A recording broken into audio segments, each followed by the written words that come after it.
I like it. I should get some. You should. We'll send you back home with some.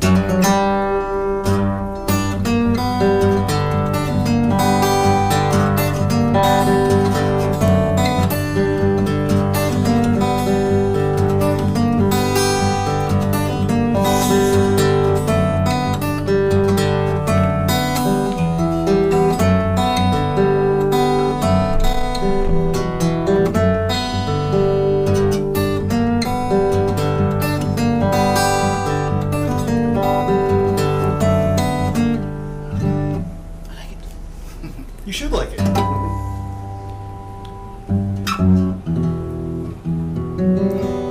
So, why don't you guys tell us who you are? I'm Ryan, and this is Ed, and we're from Halcyon Guitars in Vancouver, British Columbia. We build custom acoustic guitars, all solid woods, and for probably the least expensive you can find a custom hand-built guitar anywhere in North America. Or close to that, anyways. That might be a stretch. But yeah. So as you know, I used to work at Larrabee for a long, long time. I was there for 18 years or something like that. Before John pulled the plug and closed down the Canadian shop and went down to California. So, what would you like to know, though? Well, we want to know. We want to know all sorts of things. When did you start playing guitar? Oh, geez, in grade 10, I think. I actually taught him his first song on guitar. Yeah, that's true. What was it? Pink Floyd.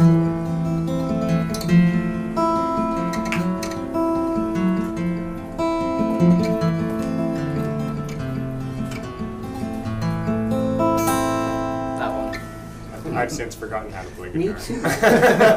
I'm actually a drummer. Drums is my first instrument. Is what I actually do as a useful musician. And then, because I can't really jam on guitar with people. I write songs and stuff like that. But then it's a monologue, so you have to follow me.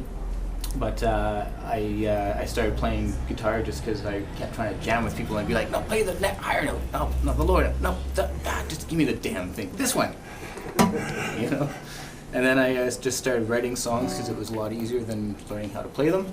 And yeah. And then somehow I got into Led Zeppelin through John Bonham, and then into Jimmy Page. And then through that got me really into acoustic guitars in general. And then it kind of turned into a rabbit hole, which has been going on for about 20 years now, going like, what the hell is this? I like them so much. And I've just been learning a lot about it, and yeah, it's been going really well so far. When did you first start working on guitars or building guitars?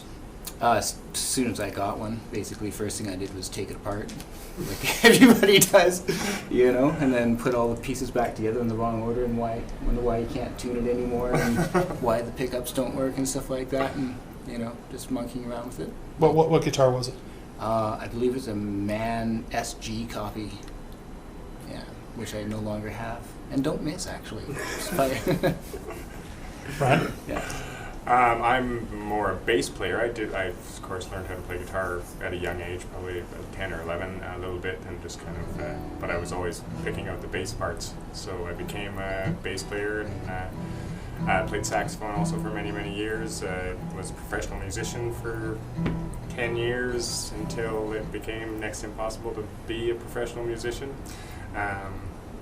And so at that point is when I decided to come down and start working with Ed, because my work order was getting to a point where I really wanted some help doing some of the things that weren't really necessary for my particular brain to be working on, like, you know, doing things like the binding and side bending and things like that. I just wanted to, that just felt like I was just spending time doing it when I really wanted to be focused on like the bracing and the tops and the thicknesses and all this kind of stuff, all the stuff that really makes a difference to like how the sound and tonality of the guitar comes out. So I just felt kind of frustrated where it was just like I just want to get these things finished so I can have a better sense of like what my idea was when I started to completion, you know.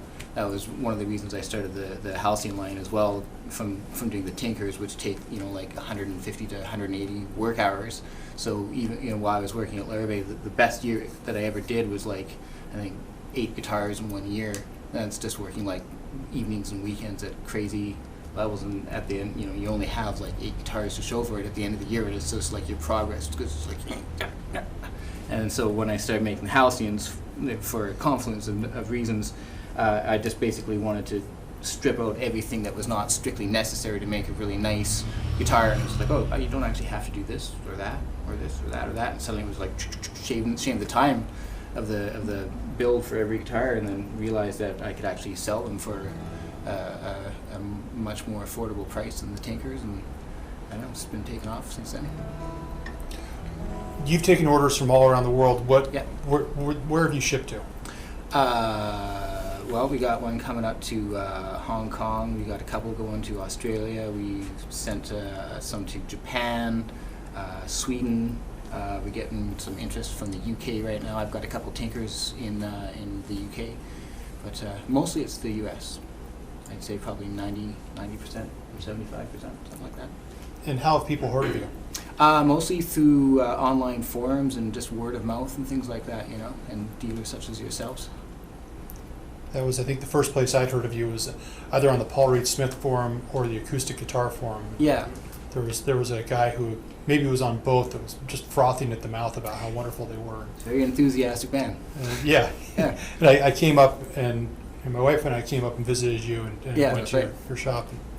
And have you had any other dealers or any other inquiries? Oh yeah. Yeah, we have just picked up a new dealer in St. John's, Newfoundland. Yeah.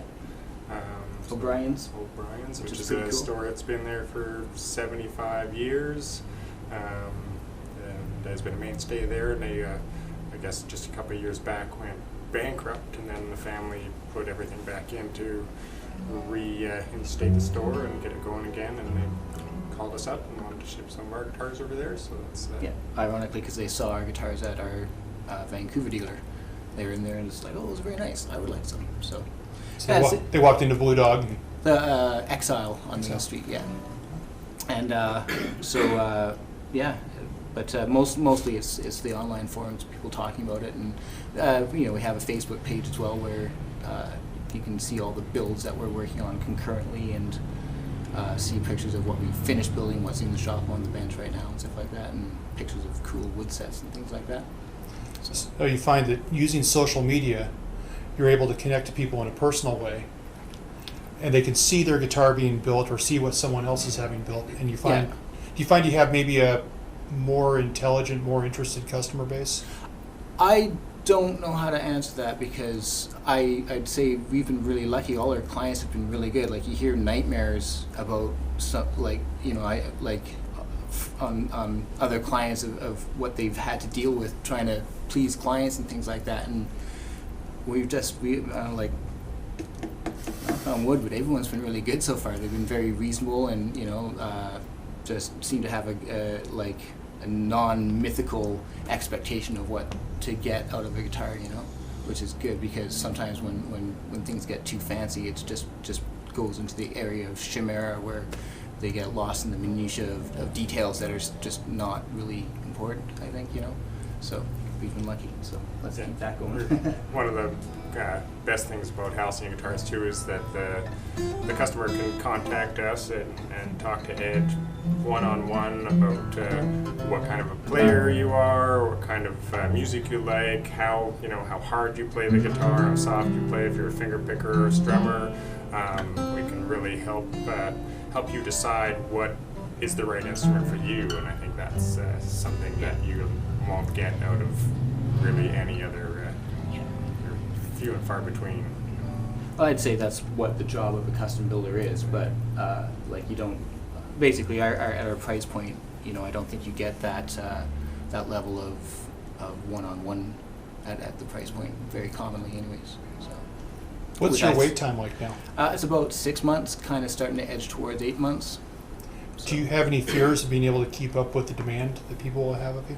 No, not really. No, so far it's been quite balanced. We're taking steps to be able to increase production, like with this gigantic machine that we have in your warehouse here that we're taking away today, is going to help me modify my shop so I can have things set up permanently instead of having to take out every jigs and all this stuff for every step. We're going to have more workstations for dedicated tasks, and better dust collection, so less vacuum cleaning and sweeping and stuff like that, and hopefully be able to increase our production a little bit, and really streamline it so we can stabilize it to really count on more accurate reflections of or predictions of when stuff's going to get done, So, but I mean, as of late, whenever we get a batch of orders in, we also just have a very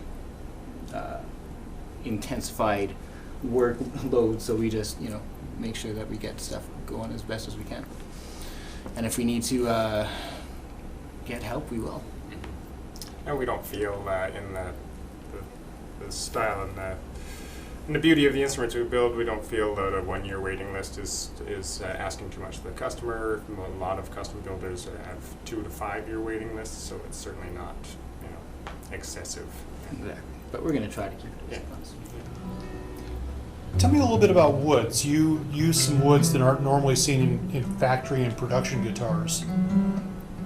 I'd say that's true, mostly because we're always trying to, that we have to use woods that are in a certain price range in order to be able to keep our prices within the range that we want to keep them, so it's like you're not going to find a Brazilian rosewood Halcyon because it's just that, it's like whatever. Entry point is like 5 times the price of the base model, right? So it comes a point where it's not worth it. On a Tinker with the full gloss package and all the extra details and stuff like that, it becomes more sensible to do that, but not in the Halcyon line. So we basically just try to find stuff that is that's going to sound good, be stable wood, and also be somewhat more interesting to look at than just plain rosewood or mahogany, which is what we started our first original woods where, you could either get rosewood or mahogany, and then we've just sort of branched out into getting more and more stuff, and I'm always scouring the internet when I find something that is a cool piece of wood at a good deal, that was, you have to spend a lot of time just poking around all the time, online browsing, and then whenever I see something cool, I'll snap it up, like we have some lovely Duke, Nara, Flame Walnut, stuff like that, and if you just keep looking at eBay and all that kind of stuff, you find good things here and there. But yeah, and it's just try to offer a visual as well as tonal selection, right? So. And thinking towards the future of what's going to be available, are you stockpiling or are you? We are planning to stockpile it, but at this point, cash is king, and you can't just throw $3,000 into the woodshed just sitting there, right? So mostly we have I've been investing in top wood because that is the most critical, for anything that goes in the guitar. The most important piece is the actual top itself, right? So we've been stockpiling my favorite wood, which is Lutz spruce, and so we're starting to get a nice little selection of that. And we actually just got a new batch of the torrefied stuff in as well. And then we're looking for investing in neckwood. But the cool thing about back and side wood is that there are so many different woods that are perfectly suitable for making a guitar, as long as you know what the expectations are of the end product, right? It's just like, as long as you know what the guitar is going to sound like more or less when you start it, then you can offer it when people are saying it's like, I want a guitar that's like this a little bit, like that a little bit, then you can say, well, more like this wood or that wood, So and because of the increasing rarity of some of the staple woods, like South American mahogany, for instance, there's all kinds of new woods that suddenly become marketable because before no one even looked at it, because it was like, well, we don't even need to look for anything else because we've got all this perfectly good wood here. But now it's, the pools of that are shrinking up, so new woods are becoming explored, and which is pretty cool because it also gives you all kinds of neat looks and different tonalities, rather than just like your whatever vanilla mahogany and chocolate rosewood, right? There's all kinds of cool stuff in between that you can get. Have you been surprised by any of the woods when you put a guitar together? You didn't know what it was going to sound like? No, not really, because the wood is pretty indicative of what it's going to sound like by the tap tone. Like, it's like when you build a pile of guitars and you get a sense for what like the correlation between the tap tone of the wood and the final product is going to be. It becomes pretty self-evident after a while. So I don't like surprises. Unless it comes out like this with the first horrified one. And That was nice. It was a very nice surprise. Yeah. So we bought more Yeah. because it's nice. And that's a unique one. That's Torrified on the Torrified top, Lutz. and it's a cutaway. It is. Yeah. And you will happily do a cutaway? We will do a cutaway for a modest upcharge. Yeah. And we actually offer cutaways on just the 2 models right now. This is the SJ. We offer it on a GA, and we also offer it on the MJ as well. And those are all sort of more fingerstyle guitars, more so than strumming guitars. But we're going to start putting cutaways in the dreadnoughts as well, because there's some heavy-handed people that would like cutaways as well, you know, such as myself. Now, if you could spend a day building a guitar or fishing, Why must I choose? Depends on the day. The He days goes are fishing long. in the morning and then comes back to the shop after. Take the guitar fish. Exactly. You get up at 4, you fish from 6 till 11, you're in the shop by 12, you work till 8. Good. So when are you guys going to be hiring? Yeah, good question. Our next step is to get some digital helpers in the form of a CNC. That's what our next step is, because I really want a CNC for doing the neck carving, so that we can offer like different profiles and different shapes that people sometimes ask for. Whereas right now everything is it's all hand carved. It's also very labor intensive, and it's also like you just have to concentrate so hard because it's so easy to screw up, and it's a lot of work to even just build the neck itself, and the neck material is something that we actually find very difficult to source. So if you lose a neck, it's just like it's the worst.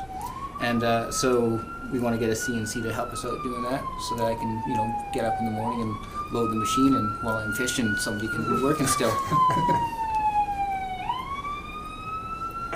It's over here. does that remind you of being off Hastings? Yeah, exactly. A little bit, yeah. It's our neighborhood is exciting, but not nearly as exciting as where I used to work downtown by the Larrabee factory. That was just kind of a depressing section of town, So, We're familiar. yeah, I understand. So, who drove that car through the Starbucks? It wasn't me. So, I did put up a no parking sign there for them, though. I got a question.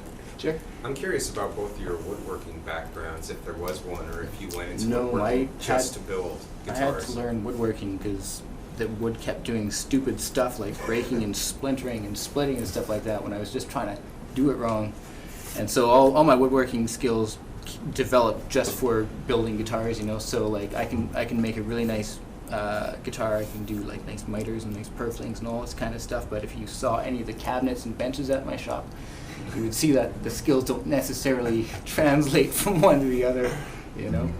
I've done all kinds of construction, of course, trying to make a living as a professional musician. There's all the side jobs you got to pick up, so I've done everything from form work for cement to roofing and everything in between. So, but as far as fine detailed work, I really had very little experience until I started working with it. So now I do all the Beautiful and bindings, and clean they're work. looking pretty good. Yeah, he's doing great work. And yeah, it's just like it's carpentry, but it's just such fine detailed carpentry. And I'm the type of person that if I don't actually care very much about the results, then I tend not to do a good job. Like if a bench, I don't need like my bench to be mitered and absolutely perfect. It's just got to be able to have a guitar on it. The guitar I care about a lot more, so I put more effort into that. That's just my personality type, whatever that might be.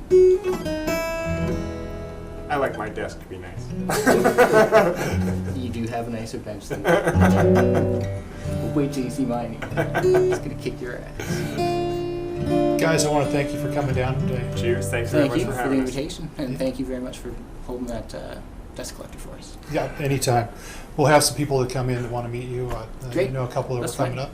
Sweet. And again, We're sociable. I understand that. Yeah. Strange for woodworkers. Is it? I don't know any woodworkers actually. Strange for woodworkers. They're generally a surly, quiet lot.